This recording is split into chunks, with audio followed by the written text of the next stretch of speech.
Ce deuxième bloc du matin. La présentation va être faite par Simon Massé du ministère de la Sécurité publique, accompagné de Dominique Bernard de la SOPFEU.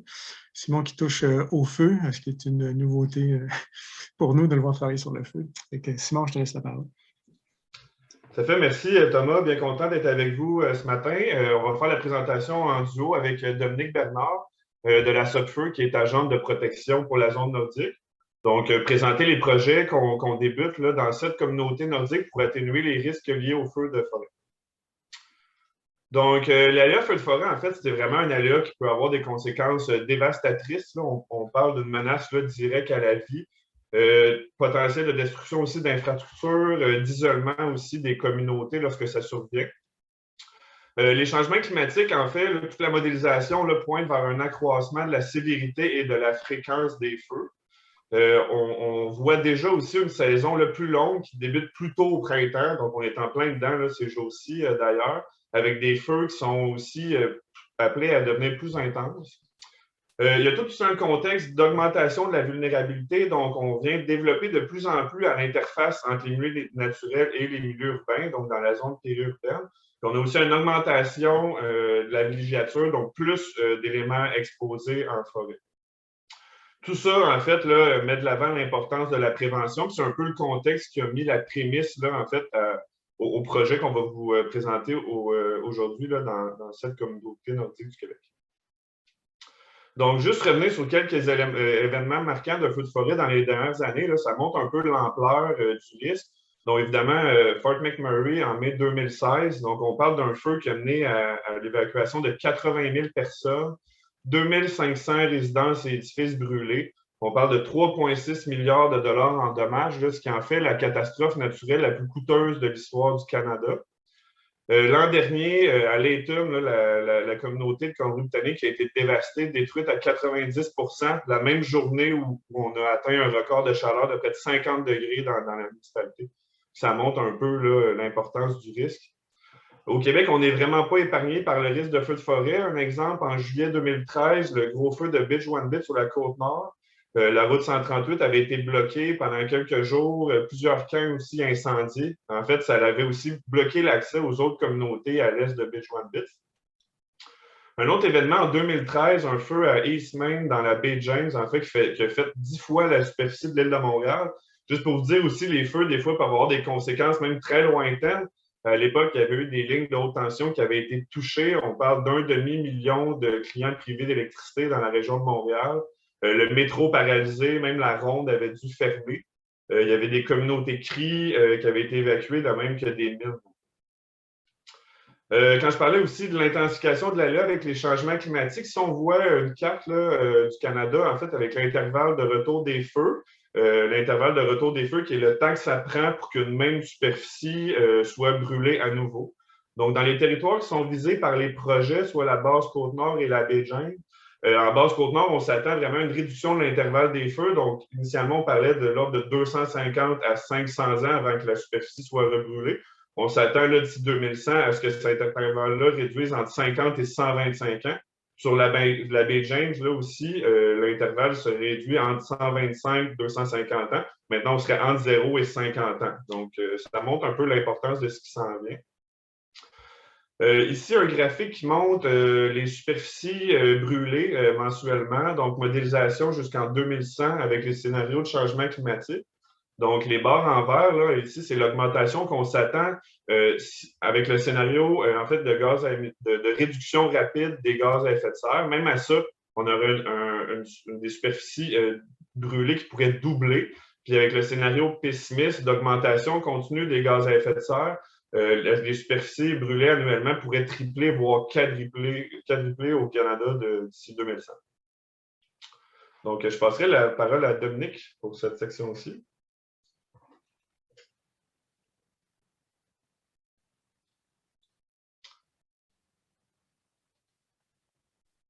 Oh, Dominique, on ne t'entend pas.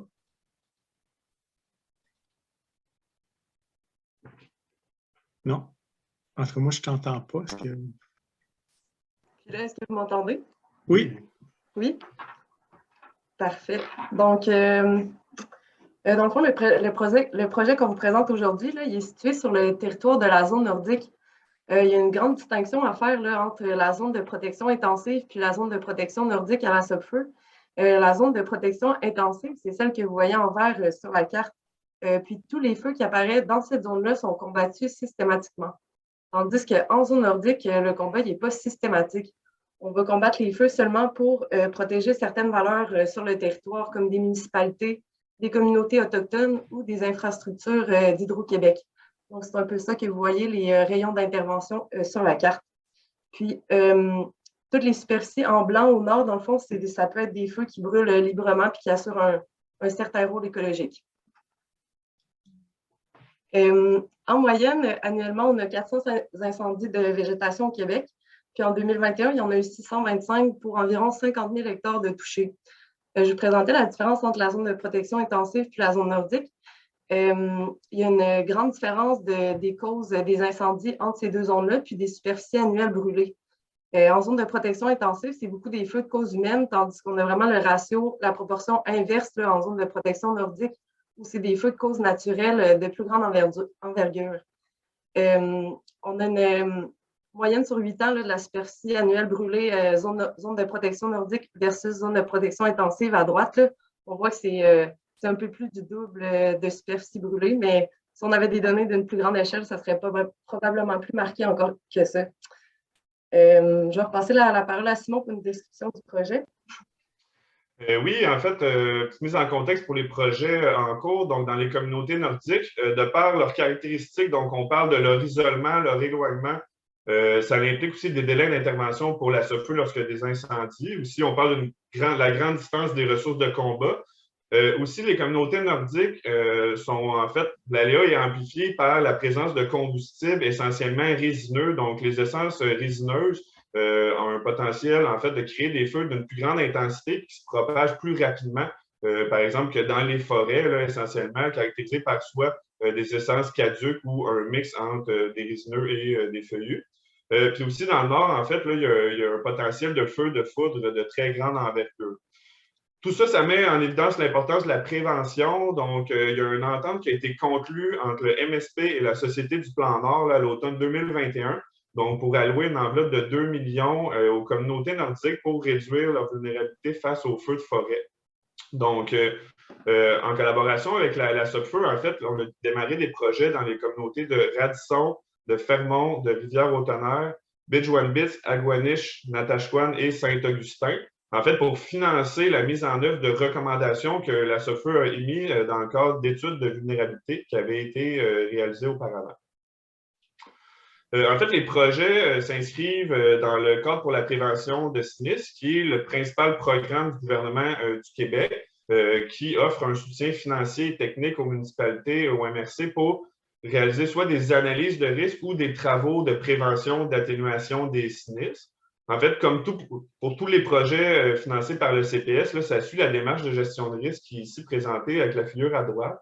Simplement retenir en fait là, les deux grands volets. En fait, le premier qui est l'appréciation des risques, donc bien comprendre le phénomène naturel en cause. Ensuite, évaluer les mesures de mitigation possibles. Puis finalement, l'étape ultime, c'est la mise en œuvre là, de solutions. Donc, on est rendu là aujourd'hui avec les communautés.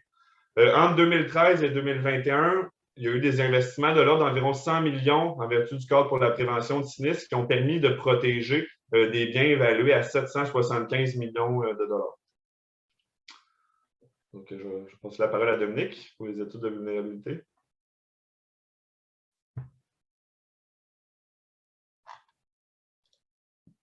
Dominique, on ne t'entend pas encore.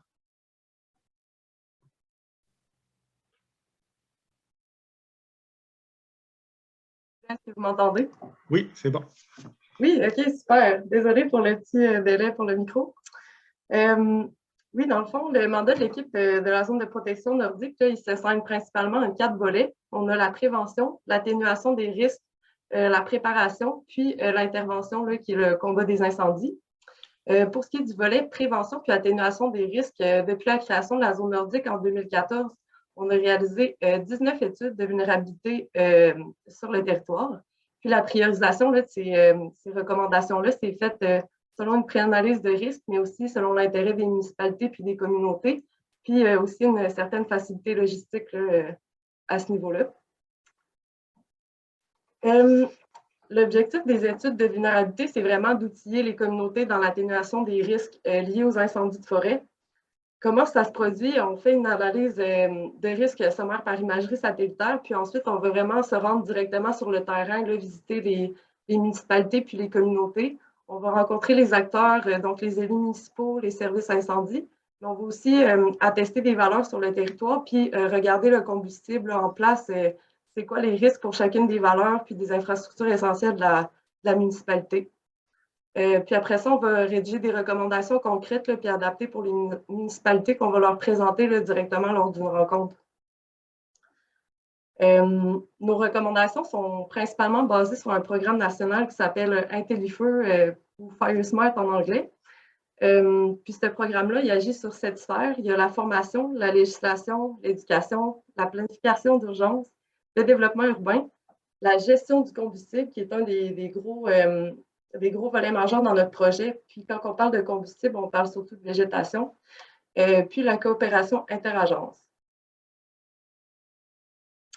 Ici, vous avez un exemple d'analyse de risque qui a été introduite dans les recommandations pour la municipalité de Saint-Augustin sur la Basse-Côte-Nord. Donc, on voit l'exposition à l'intérieur du périmètre urbain pour chaque valeur de la communauté, donc les bâtiments et les maisons.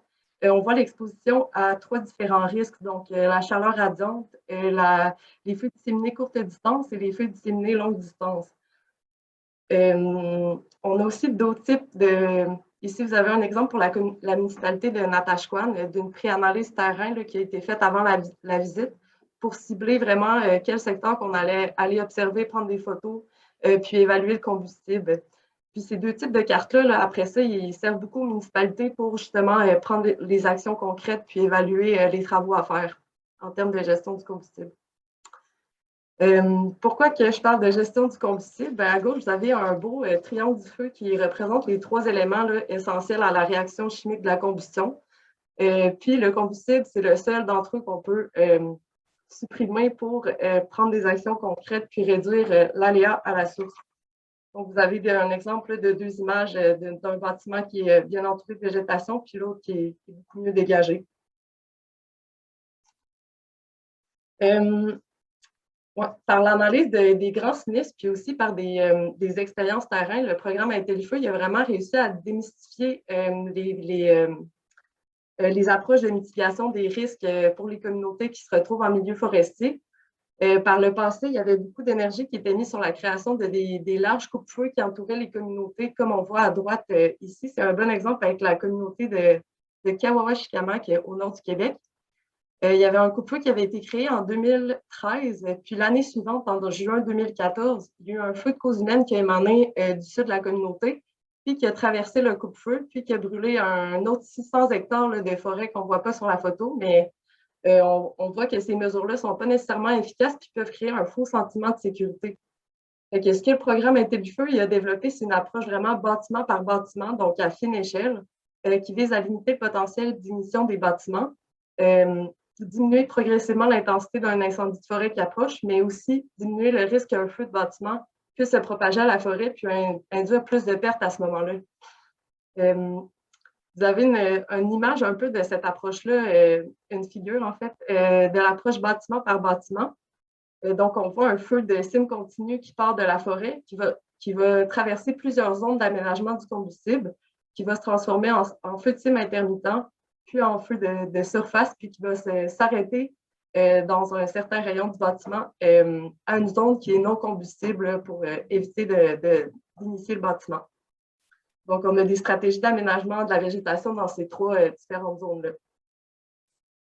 Ici, vous avez des exemples de recommandations qui ont été faites pour le contrôle de la végétation autour des infrastructures municipales puis de secteurs résidentiels. À gauche, on a un exemple pour le parc industriel à l'entrée de Radisson, au sud de Radisson. Dans le milieu, l'église de Béjoine-Bitz, qui a du bon combustible résineux à proximité du revêtement du bâtiment. Puis le camping de Fermont aussi, qui avait un côté qui n'avait pas de zone de sécurité du tout au niveau du camping.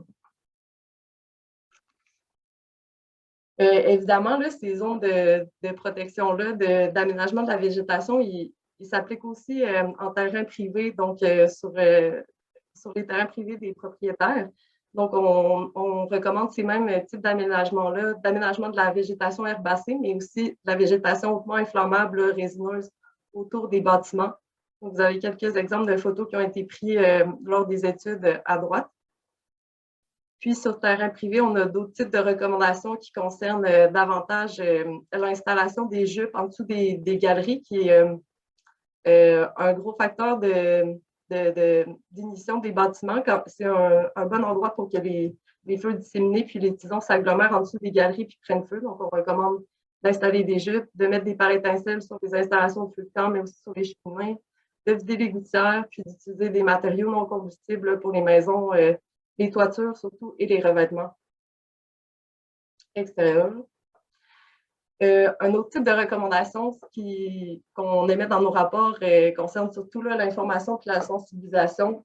Donc, on recommande des campagnes d'information, des journées de corvée, la diffusion des principes interdits du feu via des dépliants, aussi la promotion du danger d'incendie via l'application Sopfeu ou même l'installation d'un panneau d'inflammabilité dans la communauté. 5 minutes. Finalement, un dernier type de recommandation qui concerne surtout la capacité locale d'intervention de la municipalité. Donc, on recommande un certain minimum de matériel de combat, mais aussi de formation pour les gens sur place pour intervenir, bien sûr, sur un début d'incendie. Comme on a dit plus tôt dans la présentation, les municipalités sont très éloignées, donc le délai d'intervention de la Sopfeu est plus long. Donc, s'ils peuvent intervenir sur un début d'incendie, ça peut éviter qu'ils prennent de l'ampleur. Puis aussi la mise à jour de la réglementation municipale, puis du plan de mesures d'urgence pour les municipalités. Je vais repasser la parole à Simon. Oui, donc en fait, les projets en cours avec les 7 communautés nordiques visent spécifiquement la mise en œuvre des recommandations émises par la Sopfeu pour l'atténuation des risques liés aux feux de forêt. Donc, on est vraiment présentement en train de travailler avec les municipalités là, pour que les projets se mettent en branle. Donc, on tient des rencontres ces jours-ci avec les 7 municipalités. En fait, les projets vont principalement s'axer sur les 3 dimensions ici.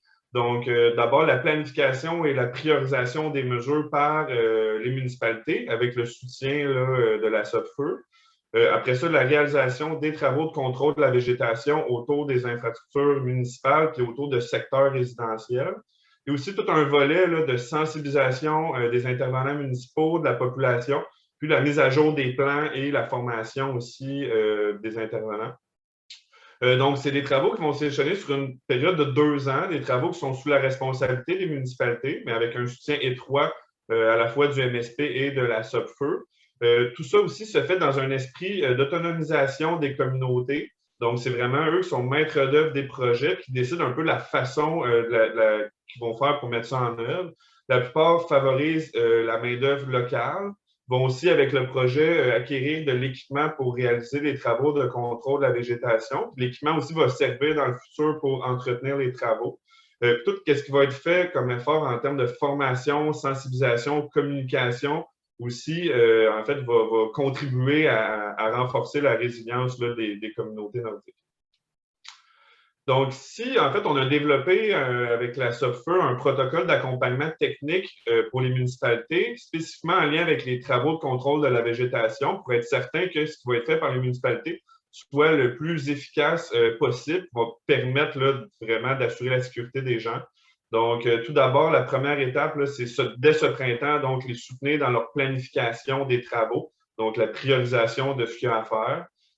En fait, les travaux vont se dérouler en 2 phases. Donc, il va y avoir une première phase cet été et à l'automne, puis une autre en 2023.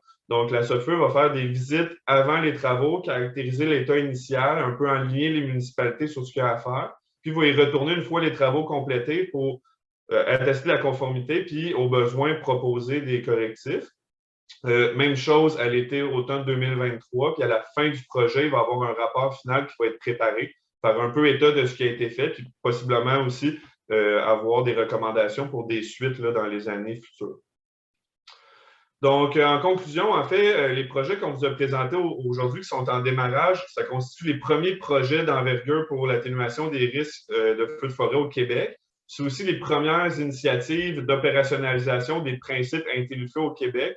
Donc, IntelliFeu ou FireSmart, c'est un programme qui est très connu, qui a été déployé là, dans plusieurs communautés dans l'ouest du Canada, mais très peu au Québec encore. Donc, de là aussi l'importance de documenter les bons coups, de tirer les apprentissages aussi de ce qu'on va faire en vue de projets futurs. Aussi, c'est sûr qu'un des gros défis anticipés là, pour ce projet-là, c'est l'acceptabilité sociale. Là, on sait que la végétation peut procurer une certaine intimité, couper le vent, puis qu'il y a plusieurs bénéfices qu'on peut retirer à l'échelle municipale, mais aussi privée. C'est sûr que de ce côté-là, il y a beaucoup de travail de sensibilisation à faire directement au sein des municipalités. Aussi, il y a la poursuite là, des études de vulnérabilité au sein de la zone nordique que nous, on essaie de produire 2 études de vulnérabilité par année, mais aussi un nouveau plan stratégique à la SOPFEU qui va inclure un département de l'atténuation des risques, donc probablement des études de vulnérabilité dans la zone de protection intensive là, que je vous présentais préalablement. En fait, les projets aussi s'inscrivent d'une manière plus large là, dans les travaux du sous-comité de l'Organisation de la sécurité civile du Québec qui porte sur les feux de forêt, donc comité qui regroupe là, les sous-ministres de l'ensemble des ministères provinciaux qui se penchent sur la gestion du risque lié aux feux de forêt. Il y aurait aussi à terme là, un portrait de risque là, qui serait déployé pour le Québec. Aussi, bon, en guise de conclusion, là, rappeler un peu, c'est ce qui porte un peu le projet, là, en fait, de rappeler que la gestion des risques liés aux feux de forêt, c'est une responsabilité partagée, donc autant au niveau des citoyens, du secteur privé, des municipalités, que des différents paliers de gouvernement, donc tout le monde a un rôle à jouer là, par rapport à la gestion du risque lié aux feux de forêt. Donc voilà, ça conclut notre présentation à Dominique et moi, donc on va être bien heureux de prendre des questions. Parfait. Merci beaucoup, Dominique et Simon, pour votre présentation. Oui, on a du temps pour des questions ou des commentaires. Il y a Pascal et Philippe. Pascal. Oui, merci beaucoup pour la présentation. Vraiment intéressant. En fait, il va falloir que je vide mes gouttières là, après cette présentation-là. Je me demandais les analyses de vulnérabilité à l'échelle des municipalités.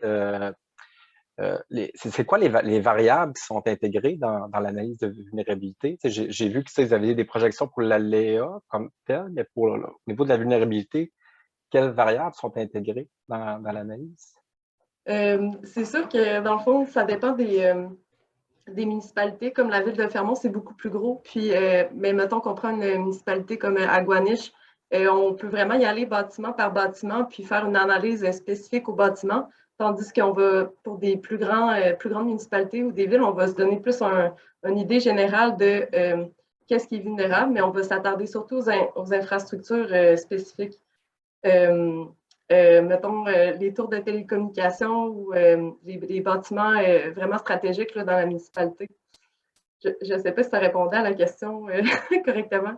Est-ce que, je ne sais pas, justement, est-ce que vous mesurez comme la distance justement des matières combustibles par rapport à la maison et selon, comme vous dites, il y a des équipements stratégiques, mais aussi selon le type de bâtiment? Ou... Oui, c'est ça. Dans le fond, on évalue surtout le type de bâtiment, mais aussi la distance de la végétation. Fait que là, ça, c'est plus fait par imagerie satellitaire. Là. On ne fait pas ça directement sur le terrain, mais on le fait bâtiment par bâtiment pour chacune des infrastructures là, dans les municipalités.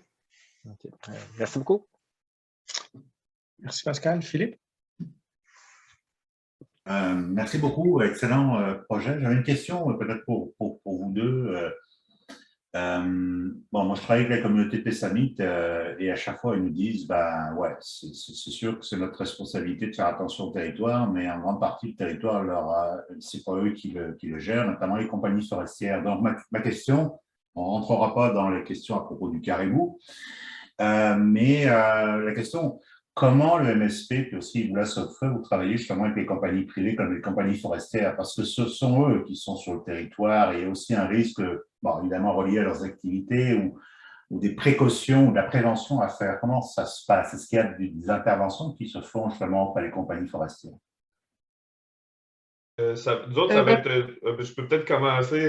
Vas-y, ouais.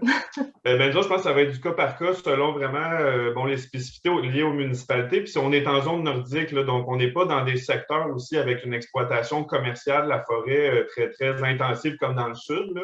Donc, en fait, ça fait partie des intervenants auxquels ils peuvent faire de la sensibilisation, les municipalités, selon les particularités locales. Fait que dans une municipalité, si par exemple, eux ciblent ou même si ça avait été ciblé par la SOPFEU, par exemple l'industrie forestière, qui pourrait être une des causes là, principales du déclenchement de feux de forêt. Donc, il pourrait y avoir aussi de la sensibilisation qui serait faite par rapport à ces intervenants-là, ou même un renforcement de la réglementation municipale sur certains aspects-là, par exemple. C'est une bonne réponse. Je voulais rajouter qu'aussi l'échelle d'applicabilité des mesures de contrôle de la végétation est assez petite. Là. On parle d'un 0-100 mètres du bâtiment, donc ce n'est pas des aménagements faramineux, mettons. Ouais. Parfait, merci Philippe et merci Simon Dominique pour les réponses. Alexandre, une dernière question. Merci pour la présentation. Là, c'est ça, je vois que c'est les premiers efforts un peu d'analyse de risque pour le territoire nordique. Puis je me demandais, c'est un peu dans vos défis futurs, c'est dans le sud, par exemple, comment ça va être géré l'approche de gestion de combustible, de bâtiment par bâtiment, considérant qu'il va y avoir des enjeux de protection de l'environnement naturel, de protection justement des espaces forestiers en bordure de municipalités. Je me demandais, par exemple, si vous aviez des façons de faire qui ont été mises en place, par exemple, dans l'Ouest, et comment ils gèrent cette approche-là dans des secteurs plus urbanisés puis plus au sud? C'est sûr que j'ai comme l'impression que ça va être du cas par cas, puis qu'il va y avoir beaucoup de concertation entre les différents ministères. C'est ça, Simon le mentionnait un peu préalablement, que pour le moment, on n'a pas nécessairement ces contraintes-là, vu que c'est des communautés super loin puis isolées. Mais c'est sûr que c'est des travaux d'aménagement pour la sécurité, fait que c'est sûr que ça prend une certaine importance, là, je pense. Peut-être Simon, tu pourrais compléter avec quelque chose ou... Oui, puis c'est que dans le sud aussi, en fait, il y a plus d'essence caduque ou feuillue. En fait, ils sont moins combustibles. Fait que, déjà là, plutôt que faire un contrôle systématique de la végétation, on peut déjà soit élaguer les conifères ou en faire quelques récoltes, là, des spécimens, par exemple, qui auraient un potentiel de brûler. Fait que déjà là, peut-être que les interventions sont moins invasives là, sur le paysage. C'est peut-être un élément de réponse aussi. Oui, très pertinent. Parfait, merci beaucoup Simon et Dominique et Alexandre pour la question. Je pense qu'on va arrêter ici le deuxième bloc de présentation pour ce matin. Je tiens à remercier là, encore une fois les présentateurs Simon, Dominique, Suzanne et Michael pour des présentations très riches.